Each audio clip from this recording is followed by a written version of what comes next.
पितामहस्यापि पितामहाय प्राचेरसादेश फलप्रदाय श्रीभाष्यकारोत्तमदेशिकाय श्रीशैलपूर्णाय नमो नमस्तात्.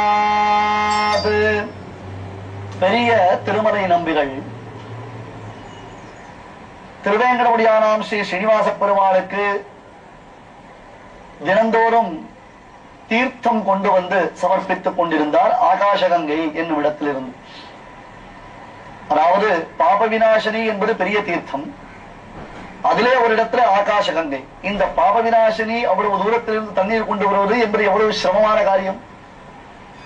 அதையெல்லாம் சுவாமி செய்து கொண்டிருந்த பொழுது ஒரு நாள் திருவேங்கடமுடியான் தான் திருவிளையாடல் புரிய வேண்டும் என்பதாக தீர்மானித்துக் கொண்டான். அதற்காக இதை போன்ற மகான்களை பார்த்தால் தான் அவனுக்கு கொள்ளை சந்தோஷமாயிற்று. பெரியோர்களை பார்க்கும் பொழுது உதாரதீகி என்னும் திருநாமத்தினாலே அவனை மகான்கள் போற்றுகிறார்கள். ஸ்ரீ விஷ்ணு சகஸ்ரநாமத்தில் உதாரதீகி என்னும் திருநாமத்தின் பொருளை விளக்கும் பொழுது சங்கர, பராசர பட்ட மற்றும் சத்தியசந்தகிரி முதலான பெரியோர்கள் இதனுடைய அர்த்த விசேஷங்களை ரொம்ப அழகாக நமக்கு காண்பிக்கிறார்கள். பெரியோர்களை பார்த்தார்களே ஆனால் அவர்களிடத்தில் சரசலாபங்களை செய்ய வேண்டும் என்னும் ஆசை பெருமாளுக்கு உண்டாகிறது. தன்னையே அவர்களுக்கு தரக்கூடியவனாக இருக்கிறான், தன்னை தந்த கற்பகமாக இருக்கின்றான். தாத்தா என்று அழைத்து என் விடாய் தீர தண்ணீர் கொடுக்கிறேன் என்று கேட்க, அதற்கு இவர் பெருமாளுக்கு சமர்ப்பிக்க வேண்டிய தீர்த்தம் ஐயா உனக்கு கொடுக்க முடியாது என்பதாக மறுத்தார். அம்பினால் அந்த குளத்தை துளைத்ததனுடைய தண்ணீரை தான் பருகினதாலே நம்பிகள் வெகுண்டு அந்த சிறுவனை விரட்ட அந்த சிறுவன் மறைந்து விட்டு ஒரு இடத்தில் இருந்து இங்கே தண்ணீர் உற்பத்தி ஆகின்றது, இங்கிருந்து பெருமாளுக்கு தண்ணீர் சுமந்து செல்லலாம் என்று சொல்ல, அதிலிருந்து தான் ஆகாசகங்கையினுடைய வைசிஷ்டியமானது தெரிய ஆரம்பித்தது, பெருமையானது தெரிய ஆரம்பித்தது. அத்தகைய ஆகாசகங்கையில் இருந்து பெருமாளுக்கு தீர்த்தம் கொண்டு வர பிரபோ என்ன பண்ணே ஸ்ரீனிவாசா, இன்றைய தினம் காலதாமரம் ஆகிவிட்டது ஐயா, இந்த காலதாமரத்தை நீ பொறுத்துக் கொள்ள வேண்டும், உன்னை நான் விடாய்த்திருக்கும்படி செய்துவிட்டேன் என்பதாக உள்ளம் நிகழ்ந்து பெருமாளத்தில் விண்ணப்பிக்க, பெருமாள் சொன்னான், என்ன சுவாமி என்ன விஷயம் இது, தாங்கள் எப்படி சொல்லலாமா, ஏனென்றால் நான் தாங்கள் அளித்த தீர்த்தத்தை தானே பருகினேன் என்று சொன்னார். அது எப்படி, நான் தான் உனக்கு தீர்த்தம் சமர்ப்பிக்கவில்லையே என்று சொல்ல, அந்த வேடுவச் சிறுவன் உருவில் வந்தது நான் தானே. ஸ்ரீனிவாசனும் வேடுவன் உருவில் வந்து பெரிய திருமலை நம்பிகளுக்கு அனுகிரகம் செய்திருக்கிறார். ரங்கநாதன் வேடுவன் உருவில் வந்து நாட்டமணிகளுக்கு அனுகிரகம் செய்திருக்கிறார். வரதன் வேடுவன் உருவில் வந்து ராமானுஜருக்கு அனுகிரகம் செய்திருக்கிறார். பெருமாளுக்குத்தான் அந்த திருக்கோலத்தில் என்ன ஒரு பிரீத்தி, யோசித்து பாருங்கள். நாடமணிகள் பரம வருவதற்கு முன்பாக ஒரு வேடுவன், ஒரு வேடுவச்சி மற்றும் ஒரு குரங்கு இப்படியாகத்தானே வந்து நாதமணி இந்த பக்கம் சென்றாரா, நாதமணி எங்கே என்று கேட்டுக்கொண்டு சென்றார் என்பதாக நாதமணிகளுடைய அவதாரத்தின் பூர்த்தி சமயத்தில் நாம் அனுபவித்தோம். அதே போன்று திருமலை நம்பிகளுக்கு வேடுவன் உருவில் வந்தவன் ஸ்ரீனிவாசன்.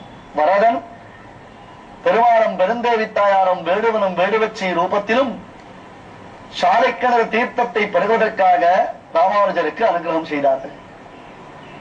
இந்த குலத்திற்கு பரம்பரையாகவே இந்த குலத்திற்கு பெருமாள் வேடுவ உருவில் தான் அனுகிரகம் செய்திருக்கிறான் என்பது நாம் ஆராய்ந்து பார்க்க வேண்டிய ஒரு அற்புதமான பொருத்தம் இல்லையா? உம்முடைய தீர்த்தத்தை தான் நான் வருகிறேன் என்று ஸ்ரீனிவாசன் அருளிச்செய்ய, ஆஹா சுவாமி இப்படி ஒரு பாக்கியமா எனக்கு, இது எனக்கு ஒரு பெருத்த பாக்கியமாயிற்றே என்று சொன்னார். அப்பொழுது பெருமாள் வேடுவச் சிறுவன் உருவில் வந்து அவரை தாத்த என்று அழைத்தான் அல்லவா? கீழே நாம் பார்த்தோம், தாத்த என்னும் சொல்லுக்கு பல பொருள்கள் உண்டு. அந்த தாத என்னும் சப்தம்தான் திருமலை நம்பிகளுடைய வைபவத்தை விளக்கக்கூடியதான தனியனாய் அவதாரம் செய்தது. பின்னாளில் சுவாமி ராமானுஜர் பெரிய திருமலை நம்பிகளிடத்தில் ராமாயணத்தின் உட்பொருளை நன்கு ஆராய்ந்து வாருங்கள். இப்பொழுது சுலபமாக நமக்கு புத்தகங்கள் கிடைத்து விடுகின்றன, வியாக்கியானங்கள் கிடைத்து விடுகின்றன, டிரான்ஸ்லேஷன் அல்லவா, நமக்கு தெரிந்த மொழி ஆங்கில மொழி, தமிழ் மொழி, இந்தி மொழி என்பதாக நமக்கு அவையெல்லாம் சுலபமாக கிடைத்து விடுவதனாலே நாம் எல்லாம் தெரிந்தவர்களாக நினைத்துக் கொண்டிருக்கிறோம். உண்மையில் சுவாமி ராமானுஜர் பெரிய திருமலை நம்பிகளிடத்தில் 18 முறை நடந்து சென்று ராமாயணத்தின் உள்ளர்த்தங்கள் முழுவதையும் கேட்டுணர்ந்தார். ஆகையால் என்றோ சுவாமி ராமானுஜருக்கு படிகொண்ட கீர்த்தி ராமாயணம் என்னும் பக்தி வெள்ளம் குடிகொண்ட கோயில் ராமானுஷன் என்பதாக திருநாமம். அந்த ராமாயணத்தை பெரிய திருமலை நம்பிகள் தான் அறிந்ததை தன் தந்தையாரிடத்தில் தெய்வத்துக்கரச நம்பிகளிடத்தில் அறிந்ததை ராமானுஜருக்கு உபதேசம் செய்து வைத்திருக்கிறார். எனவேதான் நாம் ராமாயணம் பாராயணம் செய்யும் காலத்தில் எல்லாம் முதலில் பெரிய திருமலை நம்பிகளை போற்றி புகழ்ந்து விட்டு பின்னர் ராமாயணத்தை ஆரம்பிக்கிறோம். அப்பொழுது முதலில் பிதாமஹஸ்யாபி பிதாமஹாய, இந்த தனியனின் தனிப்பெருமையை பாருங்கள். பிதாமஹஸ்யாபி பிதாமஹாய, பிதாமகன் என்றால் பிரம்மாவிற்கு பெயர். உலகத்தை சிருஷ்டிப்பவர் யார்? பிரம்மதேவர் தானே.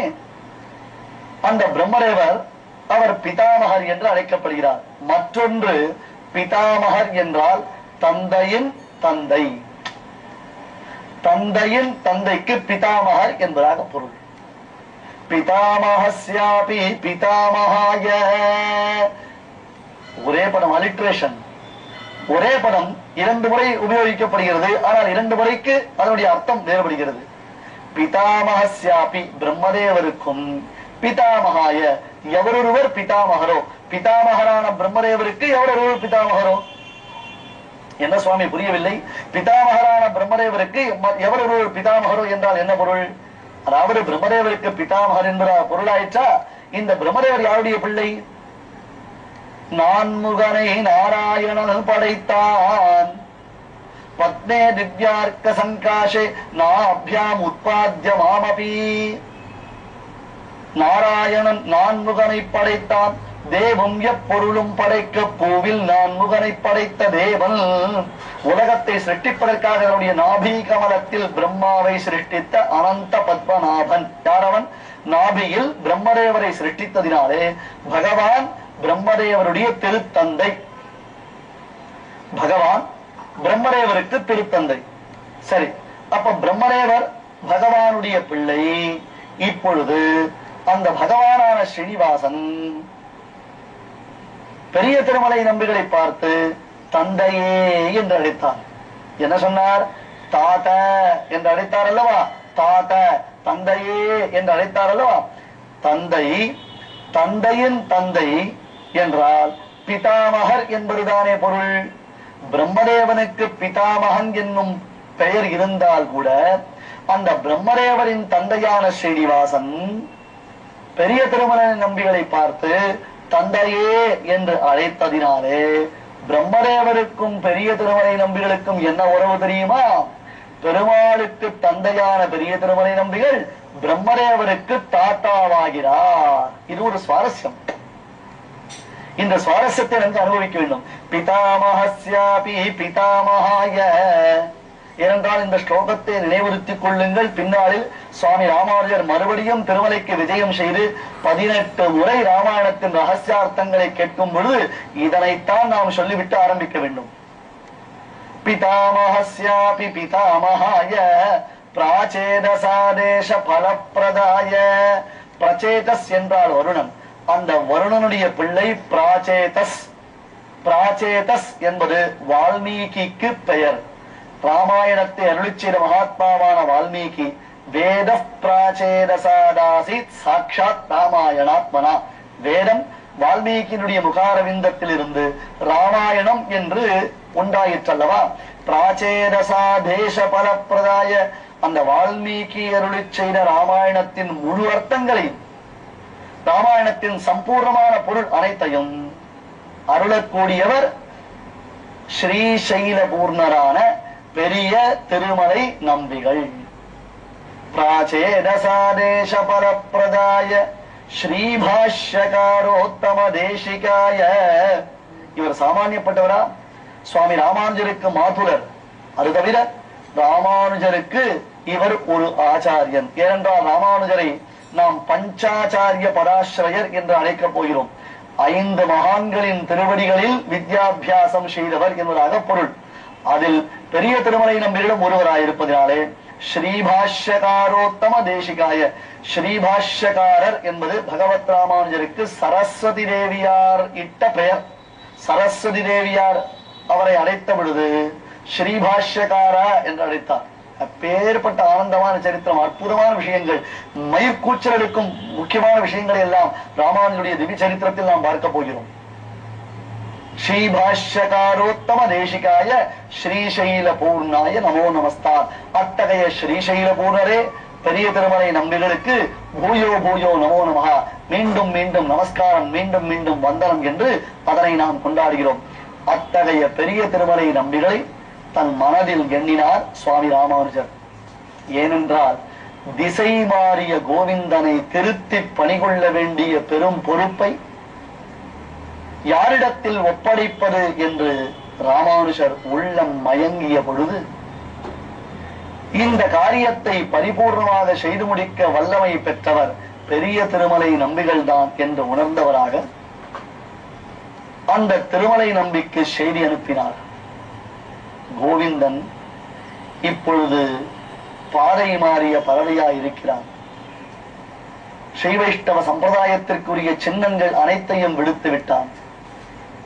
ஆகையால் சுவாமி, தாங்கள் தான் கோவிந்தனை மறுபடியும் திருத்தி இந்த சத் சம்பிரதாயத்தில் ஈடுபடுத்த வேண்டும் என்று ராமானுஜர் பெரிய திருமலை நம்பிகளுக்கு செய்தி அனுப்பினார்.